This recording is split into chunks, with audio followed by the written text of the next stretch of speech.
आज हम इस पैटर्न स्केल का यूज करना सीखेंगे। क्या आप जानते हो इस पैटर्न स्केल से हम बहुत सारी ऐसी चीजें बना सकते हैं, बहुत सारे ऐसे कॉलर की मार्किंग कर सकते हैं जो आप सबके लिए बहुत ज्यादा यूजफुल रहने वाला है। तो चलिए आज हम सीखते हैं पैटर्न स्केल का सही तरीके से यूज। सबसे पहले हम ड्राफ्टिंग कटिंग कर रहे हैं और ड्राफ्टिंग पेपर को हम ऐसे फोल्ड करेंगे, स्ट्रेट लाइन बनाएंगे। आपको अपने कॉलर का जो भी साइज रखना है, जैसे आज मैं आपको राउंड कॉलर की कटिंग बता रही हूँ। पहले तो राउंड कॉलर को कैसे कटिंग करेंगे, हम यहाँ पे 1 इंच लेंगे और यहाँ पे भी 1 इंच लेंगे।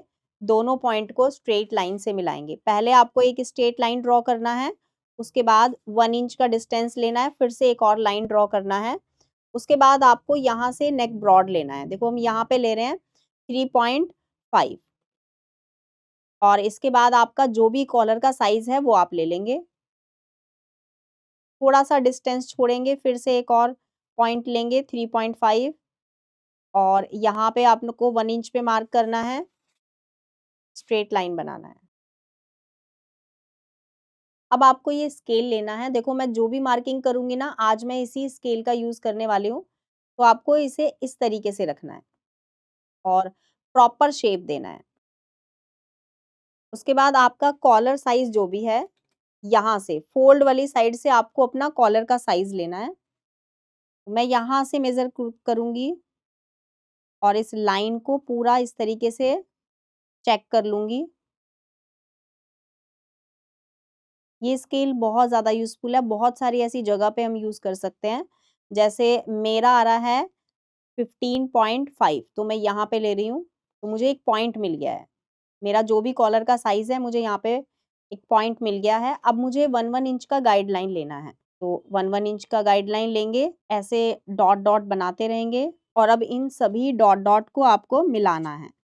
और अब हमें इन सभी डॉट-डॉट को इस तरीके से एक ही लाइन से मिला देना है। ये आपका शेपर यूज़ नहीं होगा यहाँ पर।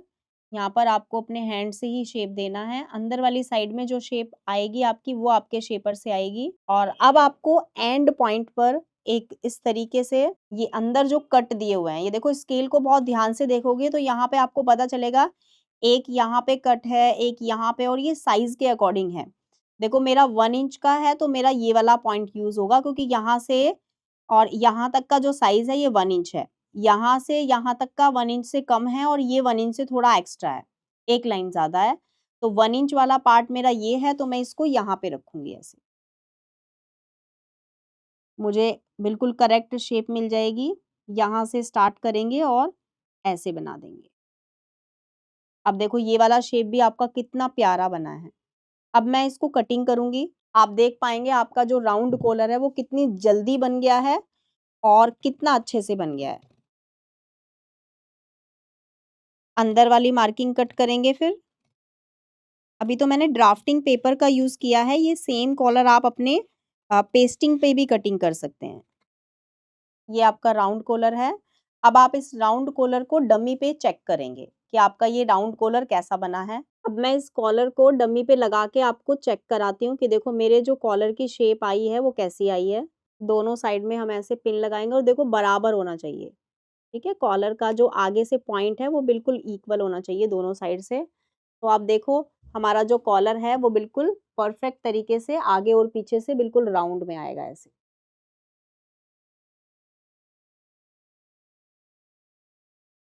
अब मैं आपको एक और कॉलर की मार्किंग करके दिखाती हूँ।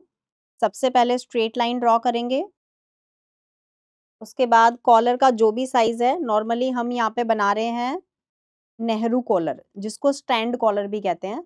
स्टैंड कॉलर का साइज़ आप 1 इंच से ज़्यादा भी रख सकते हो। जैसे हम यहाँ पे रख रहे हैं 1.25, 1.25। स्टैंड कॉलर का साइज़ आपका 1 इंच से 1 पॉइंट ज़्यादा भी हो सकता है। 1.25 मैक्सिमम रहेगा, इससे ज़्यादा मत करना।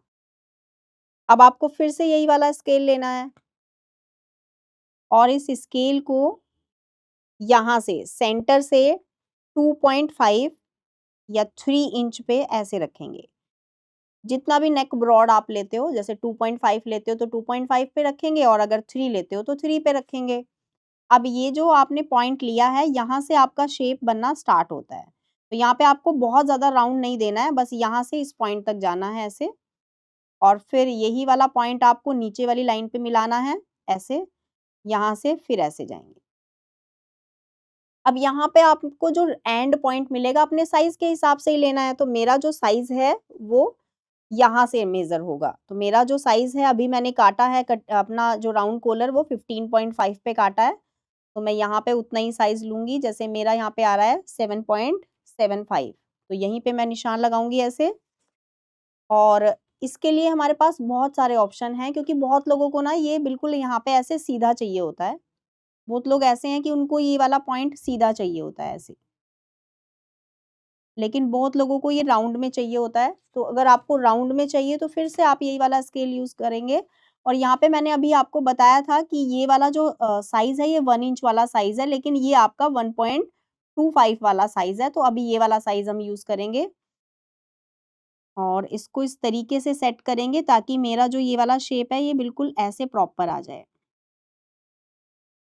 अब देखो ये शेप भी यहाँ से बहुत अच्छे से आ गया है। अब हम निशान के ऊपर से ही इसे कटिंग कर लेंगे। ये हमारा स्टैंड कॉलर है। इससे हम बहुत सारे नेक भी डिज़ाइन कर सकते हैं। बहुत सारी ऐसी शेप बना सकते हैं जो आप फ्रेंच कर्व स्केल का यूज़ करके करते हैं। और भी बहुत कुछ आप इस स्केल से कर सकते हो। बट आप मुझे बताओगे कमेंट करके कि क्या आप जानते थे इस स्केल के बारे में पहले से? और अगर जानते थे तो आप मुझे बताएँगे कि और क्या-क्या हम इस स्केल का यूज़ करके और क्या-क्या बना सकते हैं। अब यहाँ से ये पॉइंट भी थोड़ा-सा शार्प कर देंगे। अगर आपका ये मार्किंग अच्छे से हुआ है तो कटिंग भी अच्छे से होगा। ये आपका है स्टैंड कॉलर। तो इसको भी अब हम डमी पे लगा के देखेंगे कि ये इसका लुक कैसा आया है। तो देखिए ये हमारा स्टैंड कॉलर है। ये हमारा स्टैंड कॉलर इसलिए है क्योंकि ये हमेशा ऐसे खड़ा रहता है। तो अगर आपको स्टैंड कॉलर बनाना है तो ये तरीका आप यूज़ कर सकते हो एंड आई होप कि आपको ये स्टैंड कॉलर भी बहुत पसंद आ रहा है। आई होप आपको ये वीडियो आज बहुत पसंद आया है क्योंकि आज मैंने नई टेक्निक और नई ट्रिक यूज़ की है और सबसे बड़ी बात है मैंने नया टूल भी यूज़ किया है। आई होप आज आपने इस स्केल का यूज़ करना और भी बहुत सारे तरीके से ये स्केल यूज़ होता है। आप मुझे कमेंट करके बताएँगे कि और कहाँ-कहाँ पे मैं इसका यूज़ करूँगी क्योंकि आगे आने वाली वीडियोज़ में बहुत सारी ऐसी चीज़ें आप लोगों को मिलेंगी जो आपने अभी सुनी नहीं है और देखी नहीं है। तो जल्दी से चैनल को सब्सक्राइब कर लीजिए और हाँ, बेल आइकन को प्रेस ज़रूर करिए क्योंकि जब भी मैं लाइव आऊँगी या फिर मेरा नया कोई वीडियो आएगा तो नोटिफ़िकेशन आपके पास सबसे पहले आएगा। मिलती हूँ आपसे नेक्स्ट वीडियो में। Take care everyone. Bye bye.